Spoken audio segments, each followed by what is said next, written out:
rahmatnya serta kita dapat berkumpul di kelas yang kita cintai. Selawat barangkali dan salam tak lupa pula kita hadiahkan kepada junjungan kita Nabi Muhammad Sallallahu Alaihi Wasallam. Oke, selamat siang anak ibu semuanya. Sebelum itu ibu mau tahu kabarnya dulu ya. Kalau ibu bilang apa kabar anak ibu semua? Jawabannya yang semangat ya semuanya. Oke bu. Oke, baik. Apa kabar anak ibu semua?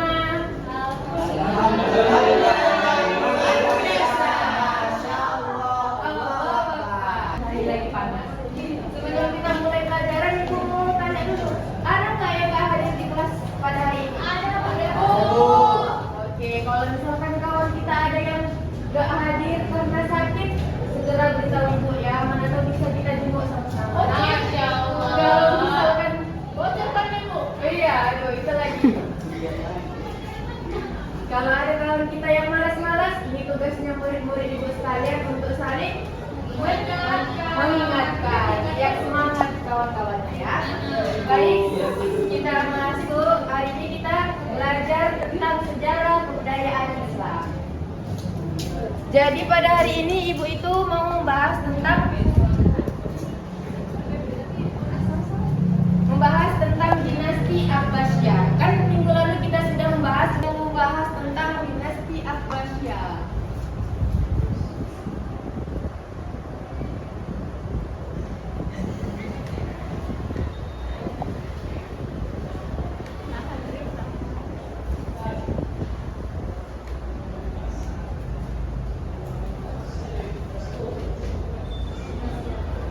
Oke, baik. Jadi anak ibu sebelum itu ada ya kayak wayang-wayang ini juga anak ibu. Ilustrasi di zaman dinasti Abbasiyah. Gak banyak, cuma 3 tapi ini. Jadi anak ibu, dinasti Abbasiyah itu merupakan kekhalifahan kedua Islam yang berada di kota Baghdad. Baghdad itu sekarang ini menjadi ibu kotanya Irak. Dinasti Abbasiyah didirikan oleh Abu Abbas As-Saffah bersama 2 rekannya, yaitu yang pertama Abu Muslim Al-Khurasani dan Abu Ja'far Al-Mansur. Namun pada akhirnya nanti Abu Muslim Al-Khurasani ini dibunuh. Oke, nah itu udah. Jadi dinasti Abbasiyah ini merupakan dinasti yang lama lah ya, berdiri hampir 6 abad lamanya. Kalau bisa dihitung itu selama 509 tahun. Dimulai dari tahun 750 Masehi, berakhirnya itu tahun 1258 Masehi. Nama dinasti Abbasiyah itu namanya itu disandarkan atau dinisbahkan kepada paman Nabi yaitu Al-Abbas. Nah, jadi dinasti Abbasiyah ini masih dikategorikan sebagai Bani Hashim, yaitu dari keluarganya Rasulullah Shallallahu Alaihi Wasallam. Dinasti Abbasiyah ini merupakan wilayahnya itu cukup besar ya anak ibu semuanya. Wilayahnya itu dimulai dari Jazirah Arab, Afrika hingga ke sebagian Asia dan juga perbatasan Cina di bagian barat. Jadi anak ibu semua, kenapa sih bu dinasti Abbasiyah ini mengambil alih dari kekuasaan dinasti Umayyah dari anak ibu? Ini kita buat ya ilustrasinya. Yang paling banyak ini namanya dinasti Umayyah. Kalau yang dikit ini nggak dikit sih ini sebenarnya, cuman yang lainnya nggak foto. Jadi ini dinasti Abbasiyah. Jadi kan anak ibu, sebenarnya dinasti Abbasiyah ini tuh cuman kayak pengajian kecilnya di dalam dinasti Umayyah ini. Tapi karena pada masa itu dinasti Umayyah ini kayak banyak kali konfliknya di dalam. Mereka ini tuh nggak mau menerima non Arab dan non Muslim. Nah, disinilah mulai kekacauan gitu loh di Umayyah ini, gitu kan? Jadi karena inilah dinasti Abbasiyah itu kayak motivasi gitu, kayaknya udah bisa ini diambil alih gitu ya kan? Karena banyak hal yang udah nggak pas gitu ya kan? Makanya terjadilah perang antara dinasti Umayyah dan dinasti Abbasiyah. Mereka perangnya itu di Sungai Zab, sekarang itu udah jadi kota Irak modern gitu ya, di bagian Irak sana lah pokoknya. Perang lah hingga orang itu.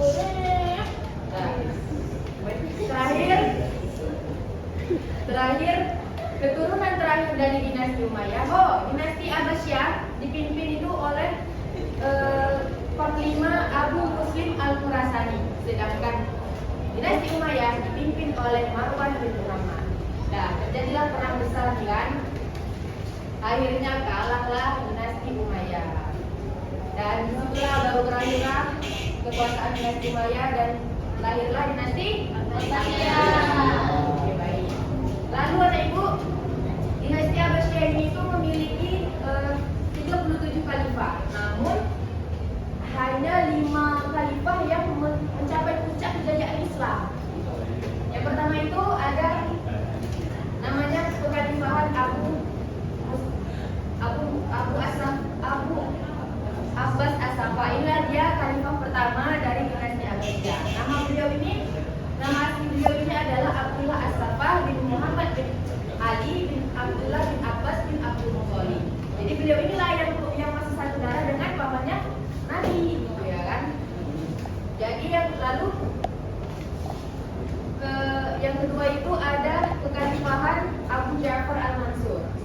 Nah, beliau ini juga di zaman beliau ini sangat-sangat tentram ya, sangat damai, karena beliau ini setelah dilantik ya menjadi khalifah kedua, langsung beliau mengucapkan nih, ini jalan politiknya gini nih. Jadi beliau itu sangat tertata rapi gitu, sehingga pada zaman ini nggak ada konflik politik dan nggak ada kemerosotan ekonomi juga stabil gitu.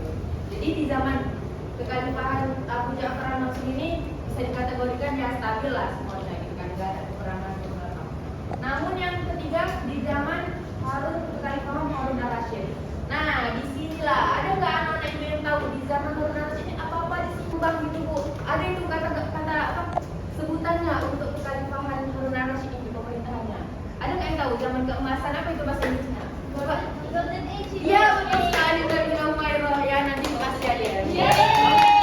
Ya, the Golden Age, the Islamic the Golden Age. Jadi pada masa ini tuh betul-betul ilmuwan kita tuh sangat-sangat dikasih fasilitas, semua filsuf juga hebat-hebat. Jadi dalam zaman ini masya Allah berapa sekali ya, sampai Khalifah Harun Al-Rasyid ini tuh mendirikan sebuah bangunan yang bernama Baitul Hikmah.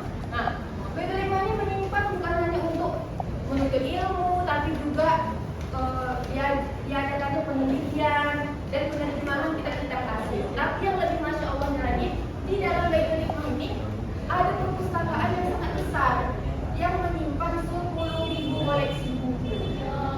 Mana bayangin ya, insya Allah banget dulu ilmuwan kita tuh sangat-sangat hebat ya. Jadi itu di zaman kekhalifahannya Harun Al-Rasyid. Jadi zaman kekhalifahan Harun Al-Rasyid ini pasti anak-anak semua tahu ada satu kisah, namanya itu kisah 1001 malam. Siapa itu aktornya? Ya, benar sekali, zaman kekhalifahan Harun Al-Rasyid. Itu dia aktornya adalah Laila dan Majnun.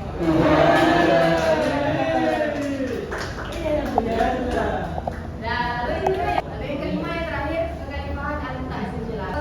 Sempat memindahkan ibu kota Samara ya, dari namanya itu. Ada sejaya-jayanya masa pasti ada jatuhnya dia, seperti roda dia berputar ya. 509 tahun berpuasa, disitulah jatuh karena ada dua faktor ya ibu. Kehidupan penguasanya itu udah terlalu mewah gitu, udah terlaluan gitu kan. Inilah yang membuat masyarakat itu kayak aduh udah gak betul lagi nih gitu ya kan, penguasa kita masa seperti ini gitu kan, udah gak lagi melihat rakyatnya di bawah gitu kan. Terus ada masalah agama, masalah kemerosotan ekonomi dan masih banyak lagi. Lalu tapi yang paling berdampak itu karena faktor eksternal ini, karena pada waktu itu ada dua perang di zaman dinasti Abbasiyah. Pertama itu namanya ada perang salib. Nah, perang salib ini kenapa sih bu dinamai perang salib? Kenapa coba? Ada yang bisa jawab? Oke, yang jawab ya, karena pada masa itu pasukan non-muslim itu yang menyerang Islam itu mereka banyak memakai simbol-simbol salib, makanya disebut perang salib. Nah, yang kedua itu ada namanya perang dengan Mongol, pasukan Mongol. Jadi pasukan Mongol itu dipimpin oleh Hulagukan. Jadi Hulagukan ini kayak marah gitu kepada khalifah terakhir yaitu Al-Mu'tasim.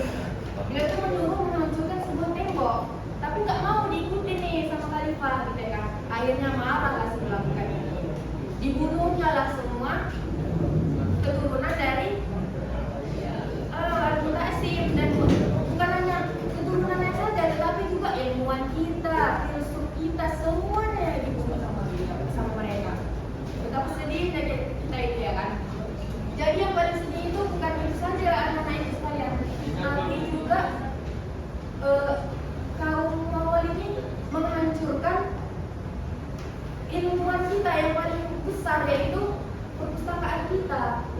Mereka hancurkan semua yang hasil ditulis tangan capek-capek ilmuwan kita itu, yang disimpan di perpustakaan Baitul Hikmah diambil sama mereka semua, dihancurkan. Yang paling sedihnya apa? Mereka itu menghancurkan itu ada sebagian dihanyutkan di sungai. Yang tadinya sungai kita itu putih bersih gitu kan, tapi karena dihanyutkan tadi bumbunya, berubahlah warna sungai tadi menjadi hitam. Karena apa? Karena tintanya kan orang dulu nggak pakai ngerti ya kan, pasti pakai tinta. Itu sangatlah dari hati kita ya anak-anak. Mungkin itu saja lah ya yang bisa ibu sampaikan.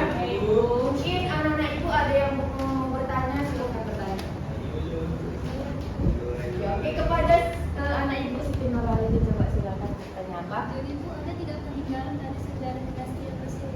Iya, bagus sekali ada. Seperti ibu bilang tadi, ibu akan menampilkan video tentang peninggalannya. Tapi ibu cuma dapat satu ya anak ibu. Ini. Tidak amat baik. Ini berada di kekhalifahan terakhir anak ibu ya. Nah ini ya. Atau Samara kotanya. Katanya ini dulu kotanya paling cantik, paling indah. Ini loh bangunannya anak ibu, tengok ya.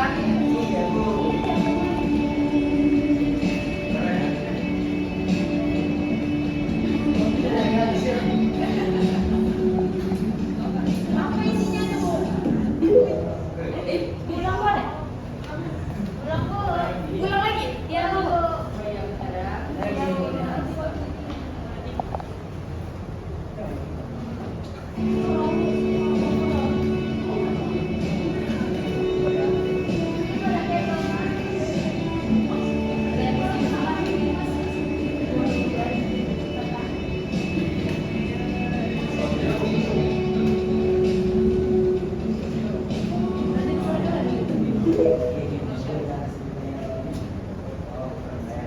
Oke. Nah itu ya tadi Siti Nurhaliza peninggalannya. Kita nggak bisa ke sana karena jauh ya kan. Jadi kita bisa memanfaatkan media sosial kita pada saat ini ya. Oke, baik, ada lagi yang mau bertanya?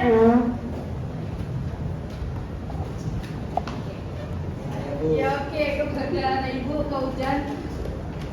Kan tadi di penjelasan ibu bahwa Abu Muslim Al-Khurasani dibunuh pada pemerintahan Abu Ja'far al-Mansur.